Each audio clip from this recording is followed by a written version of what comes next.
Hi, we're back here at Channel 4 News, where we bring you just about everything. I'm Gene Sims, and that's Steve Nicholas.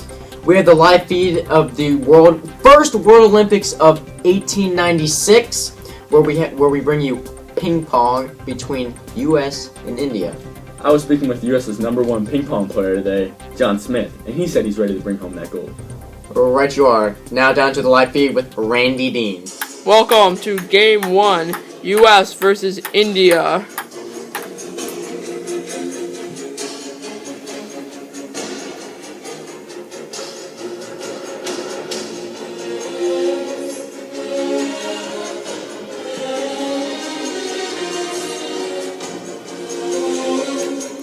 You need 7 points to win. Who will be the victor?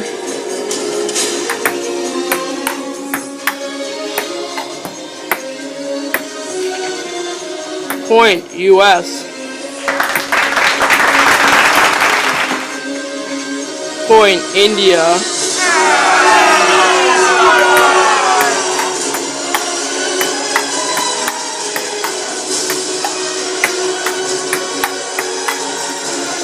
Point, U.S.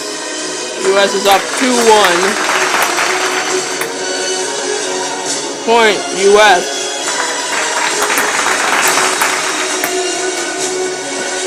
Point, India.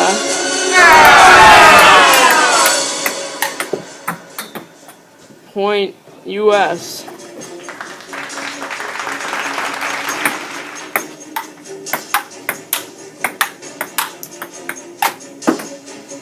Point, India.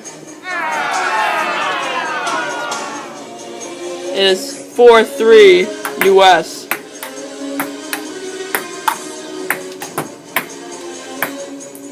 Four, all.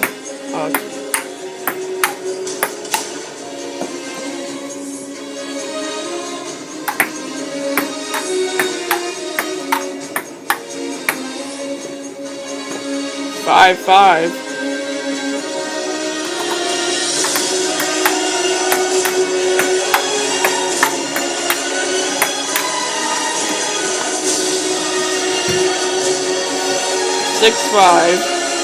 Match point.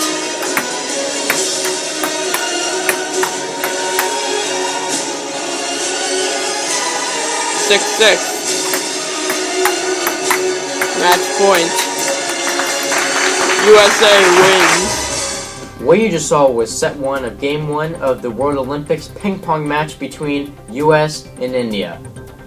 Wait a minute, we are getting breaking news that King Henry VIII is beheading his second wife, Anne Boleyn. Let's head down to Randy Dean with the I'm live here at footage. the Tower of London, where it looks like they're about to execute Anne Boleyn on charges of incest, witchcraft, adultery, and conspiracy against the king.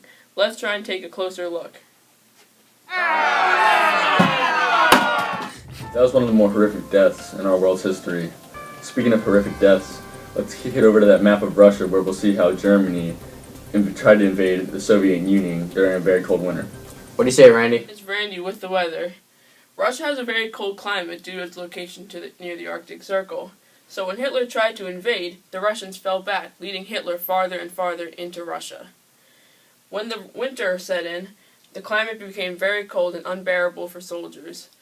On top of this, Russia had the scorched earth policy, where they burned all their own villages, so Hitler could not get any goods or supplies needed for their soldiers. On top of this, cold winds from the north would blow in, making temperatures even colder from the Arctic winds. As you can see by the temperatures, Russia's climate is not suitable for soldiers.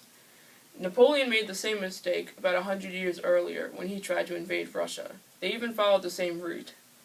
Now back to you, Gene. Thank you, Randy, for that very informational talk about Russia's cold climate and one of Hitler's most costly mistakes during World War II. Randy is now heading out to Ethiopia to check on our anthropologist Jim O'Donnell. Let's go check it out. Randy here at the Ethiopian digging site, where Jim O'Donnell is supposed to make a huge discovery today. Let's go take a look.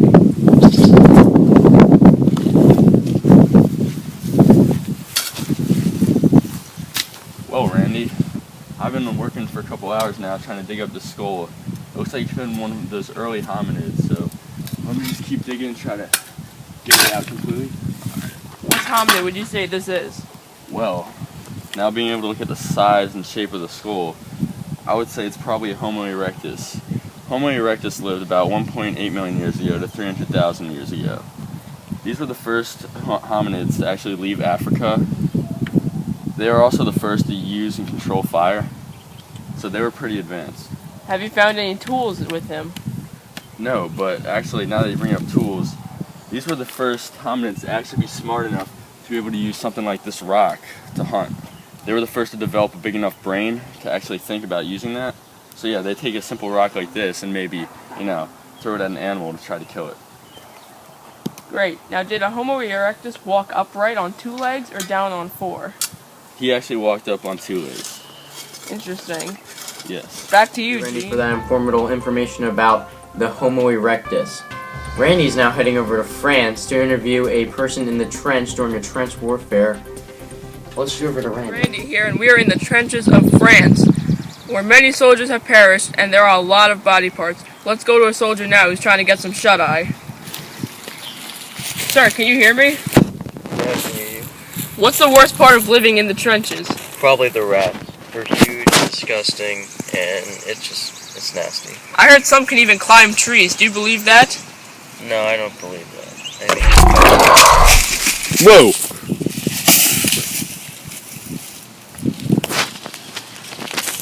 Do you know this man, sir? yeah, I do. I forgot his name, though. He died, his head. I heard there is lice in here, too. Yeah, there's lice. I have some. That's why I wear the hat to contain it. So, what are the sanitary conditions like down here? We usually, go to the bathroom or wherever. We eat whatever we can find. Sometimes, we eat the rats. That's all from us. Let's go back to you, Gene. News. We just received word from HQ that there has been a terrorist attack on the World Trade Center in New York City. Let's head over to Randy Dean, who's there on the scene. This is Randy here with live footage of the World Trade Center in New York City. We have just received word that a second plane has been hijacked and is being flown into the tower as we speak. And there it is. Let's have a moment of silence for everyone on board.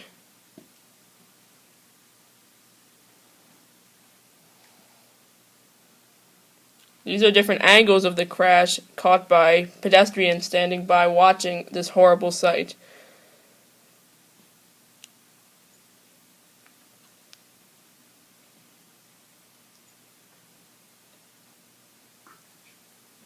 Mohammed Atta is the one that drove the plane into the World Trade Center.